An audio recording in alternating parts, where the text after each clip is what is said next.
नमस्कार, दैनिक shift time में आप सबका स्वागत है।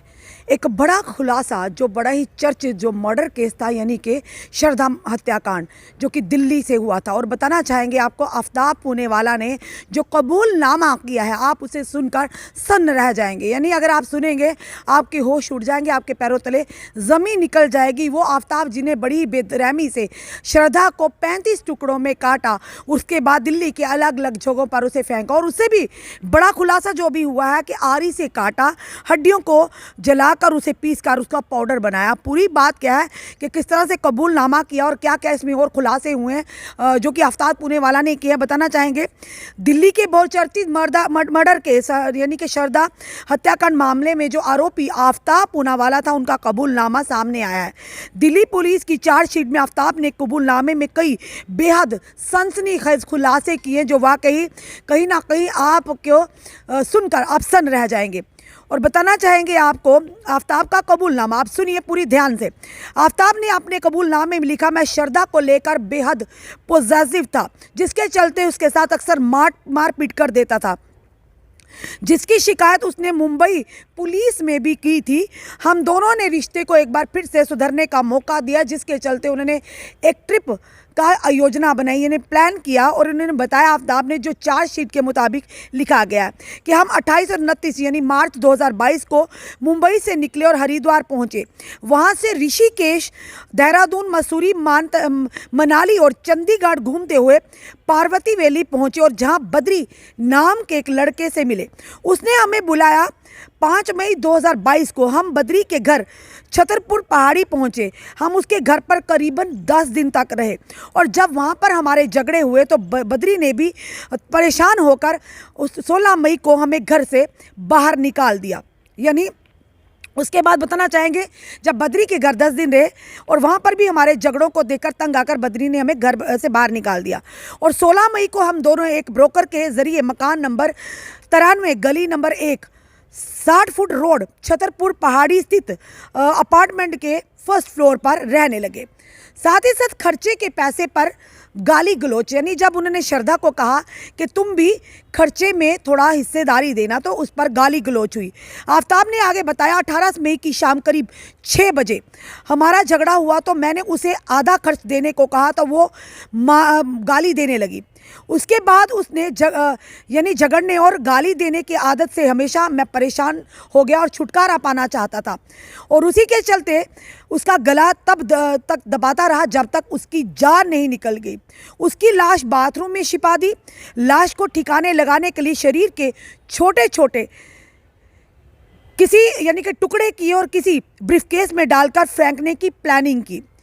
अब ये बताना चाहेंगे लाश को कैसे ठिकाने लगाया। इसके बाद ये कबूलनामा जो है, ये आफ्ताब पूनेवाला कहा कि मैंने उसकी डेड बॉडी के टुकड़े करने शुरू कर दिए। 19 मई 2022 को मैंने मंदिर वाली रोड छतरपुर के पास एक दुकान से ट्रैश बैग, एक चाकू और एक चॉपर खरीदा था। इसके बाद मैंने वाई पॉइंट छतरपुर के फ्रिज खरीदा था, जिसकी कीमत लगभग 25,000 रुपये मैंने सिटी बैंक क्रेडिट कार्ड से दिए।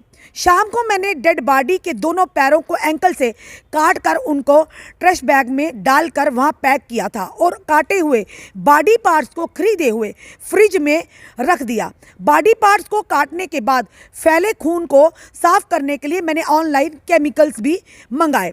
बॉडी पार्ट जलाए भी गए, हड्डियों का चूरा बनाया।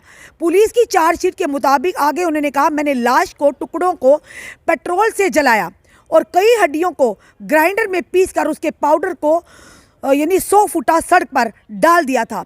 उसकी बॉडी के कुछ पार्ट पॉलीथीन में डालकर 60 फुट रोड छतरपुर पहाड़ी पर रखे एक डस्टबिन में डाल दिया। उसके बाद अन्य बॉडी पार्ट्स को छतरपुर पहाड़ी के शमशान घाट के पास वाले जंगल रैन बसेरा उत्तरपुर एनक्लेव के पीछे जंगल गुरुग्राम की तरफ जाने वाले MG रोड और छतरपुर पहाड़ी के पास जंगल में फेंका था।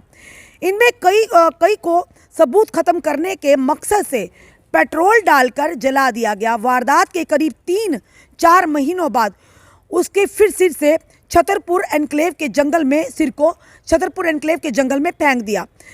इंस्टाग्राम से भरमाया, फ़ोन ठिकाने लगाया। श्रद्धा का इंस्टाग्राम अकाउंट मेरे फ़ोन में खुला हुआ था, लॉगिन था, जिससे मैंने श्रद्धा बनकर उसके दोस्त लक्ष्मण को उसके मैसेज का रिप्लाई दिया। उसे मारने वाले दिन मैंने उसके मोबाइल फ़ोन से अपने अकाउंट में 54,000 रुपये 2 बार में ट्रांसफ़र किए थे।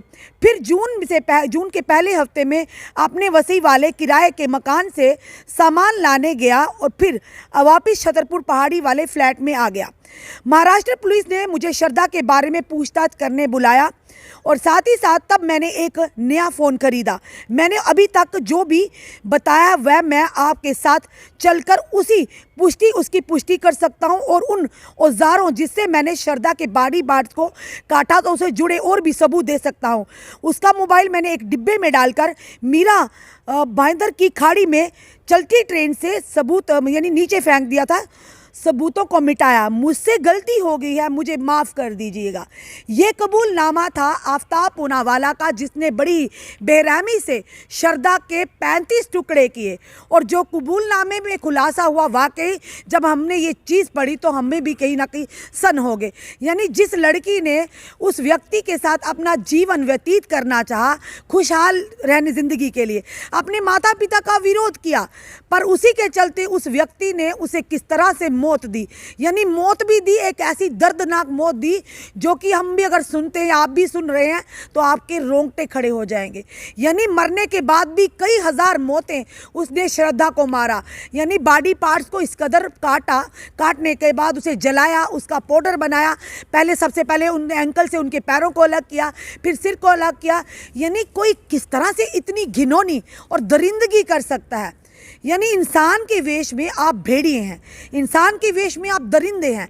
तो ऐसे लोगों को सजाए मौत से कम नहीं होनी चाहिए, जो किसी को भी, यानी आप मौत के घाट तो उतार रहे हैं, पर उसके बाद उसका क्या हश्र कर रहे हैं। वाकई दिल दहला देने वाली, पैरों तले ज़मीन। हम अपने बहनों से, भाइयों से भी ये निवेदन करते हैं, ये जो आज के दौर में हम वेस्टर्न कल्चर को अपना रहे हैं, यानी लिव इन रिलेशन को लेकर, कहीं ना कहीं ये उसकी जड़ भी है। जब हम अपने माता पिता का विरोध करते हैं या माता पिता का मन दुखाकर अपनी घर गृहस्थी को बसाने का प्रयास करते हैं, तो कहीं ना कहीं हम अपने लिए खड्डा खोद रहे होते हैं, यानी अपने लिए मुश्किलें बना रहे होते हैं। तो हम उम्मीद करते हैं हमारी बहनें, हमारे भाई जो भी देख रहे हैं, इन सारी चीज़ों में ना पड़िए। आप रिलेशन बनाइए, रिश्ता बनाइए, पर रिश्तों की मर्यादा को लांघिए मत। ये बार बार हम अपने वीडियो के माध्यम से यही कहते हैं। और श्रद्धा मर्डर केस के बाद भी कई सारे ऐसे हादसे देखने को मिले हैं। कई जगह ऐसा हुआ है कि जो लिव इन रिलेशन में लड़का या लड़की रहते हैं, मोस्टली ये केसेस जो देखने को मिले, ये लड़कियों के केसेस होते थे, कि जिन्हें जो पहले भाव, यानी कि ये कहेंगे कि वेश में आकर, या यूं कहे कि प्यार में इस तरह से अंधे हो जाते हैं, उनकी आंखों के आगे इस तरह पट्टी बन जाती है कि वो किसी पर भी विश्वास कर पाते हैं। आफ्ताब हो या कोई और हो, इस तरह से अंधविश्वास किसी पर भी करना आप लोगों के लिए घातक साबित हो सकता है।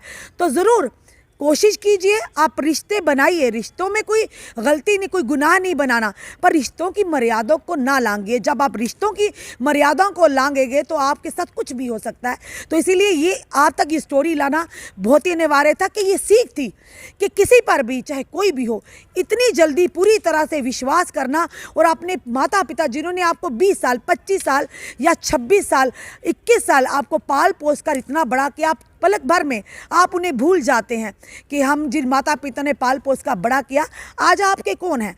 तो वही चीज़ें सारी जब ऐसे लोगों के, ऐसी दरिंदगी रखने वाले, ऐसी मानसिकता रखने वाले आफ्ताब जैसे लोगों के दिमाग में आती है कि कोई भी नहीं, अब कोई क्या कर लेगा। जिन्होंने माता पिता का साथ नाता तोड़ा, अब पूरी तरह से वो मेरे वश में है, तो अब मैं कुछ भी कर सकता हूँ। तो इसीलिए ये एक चेतावनी है, समझिए, हालात को समझिए और कोशिश कीजिए, यानी ऐसी चीज़ों से बचिए।